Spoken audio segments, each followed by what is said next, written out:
Welcome to TalkersToGeeks.com. Justin here, back with more video game reviews, and today we're going to be reviewing Fatal Frame: Mask of the Lunar Eclipse. This was reviewed on my Nintendo Switch Lite. Gameplay that you see here, recorded from my Nintendo Switch Lite. As always, I give you a brief synopsis of the story, so here we go. A group of children mysteriously disappeared during the festival of the Rogetsu Isle. Although they were found, they had lost their memories. Now they have returned to the island as teenagers. The girls rely on the Camera Obscura, a camera with the power to capture and seal away unthinkable horrors, and the faint beam of their flashlight while exploring various locations and fending off the ghosts that attack them as they attempt to discover the truth of their haunting past.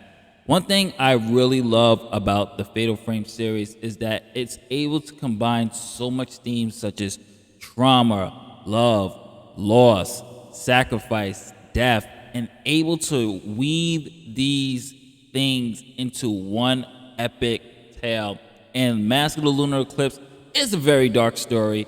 I love the fact that the Fatal Frame franchise has always been able to give us a true Japanese horror movie type like experience.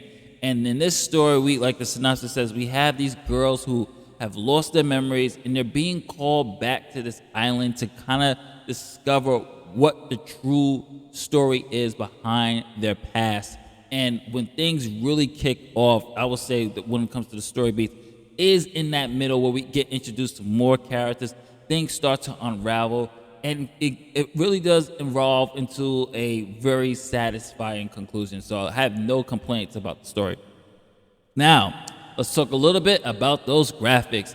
This has been spruced up a bit, and it looks gorgeous on my Switch Lite. You can see compared to the 2008 version, this has done a really great job of sprucing up some technical aspects such as the lighting. You see more facial expressions in our protagonists. Backgrounds are a little good. I like the grainy feel. I've always loved the grainy type of feel to it. It might turn off some people, for this particular game, it works. It fits very well for the story they're telling. It's dark, it's moody. The graphics, it's a character in itself. Meaning, what I mean by that is that the graphics put and set a tone for you. I didn't really experience any frame rate issues or drops. I will say that there's still, for some reason, I'm surprised they didn't fix this, but there's certain areas in the game where you're opening the door and she takes a while to open it, so it's still loading. So let's talk a little bit about those gameplay. Now, as the synopsis stated, that your characters and your protagonists are going to be using the Camera Obscura. And for those who are new to the Fatal Frame franchise, the Camera Obscura is your best defense against the apparitions that are haunting you and the locations that you're in. And all you have to do is just take a picture of them, and they're gone. So once you take that picture, you do some damage, and you're able to do more damage with the Fatal Frame shot. That's why we have the title.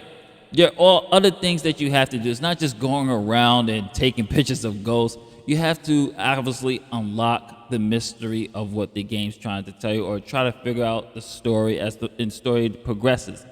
You have ghosts that pop out of nowhere, which is always a fear that's going to be nerve-wracking. You have puzzles that you have to solve. There's items that you have to do. There's recordings that you pick up to unpiece the puzzles here and unpiece the mystery behind the sacrifices that are going on.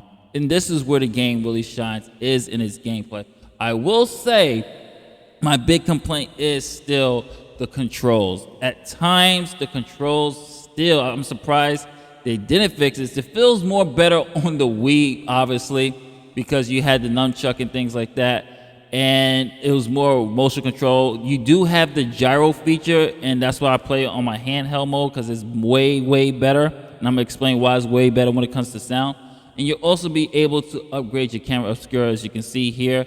As you progress, you capture blue spirit stones. You find blue spirit stones. You can have various level of film. The higher the film, the more damage you do to your ghost. It's very important, people, to upgrade your camera. And not just that, the game also offers you a photo op mode now.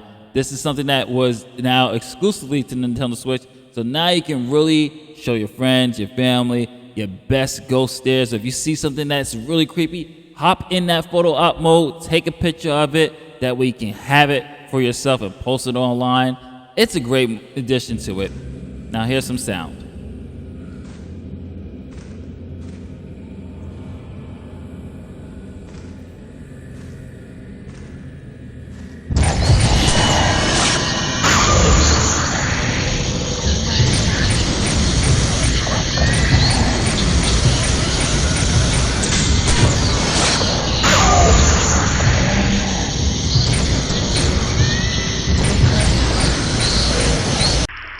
どうですか、気分の方は。わかりません。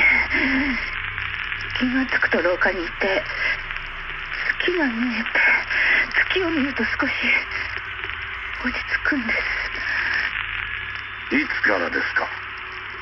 前の祭りの後からです。祭りが終わってもまだあの感覚が続いているような。それはどういう。 A bit about the sound. If you're getting this for the Nintendo Switch, I highly recommend you play this in the dark, handheld mode with headphones. This is where the sound really shines, because not only that you're going to be hearing things that is probably going to be hard to hear depending on what type of sound system that you have at home, but hearing it in your ear, the haunting of the ghosts, footsteps, the ambient music, it goes so well and really elevates the tension in this game. I highly recommend it. And speaking of that, the Japanese dub, the Japanese voice acting is so great. Highly recommend to play in the Japanese dub anyway, because it gives it that real, more authentic feel that you're watching and experiencing a Japanese horror movie. And I can't complain. I can't say anything bad about the sound. It's great, especially in handheld mode. So now my final thoughts. I'm going to be giving Fatal Frame Master of the Lunar Eclipse a solid B+. Definitely add this to your collection if you're a horror fan. It's still a great game. Controls can be a bit stiff. I wish they made it a little bit more fluid, but I think you can actually fix the sensitivity level. I love the fact that they did incorporate the gyro system, so you can use your handheld or just use your Switch, and you can just move around the room to actually have your character move around the room in the Camera Obscura mode. So if you turn left, your camera's turning left to in game, so it works very, very well. Sound quality is good. Nice spruce of the graphics.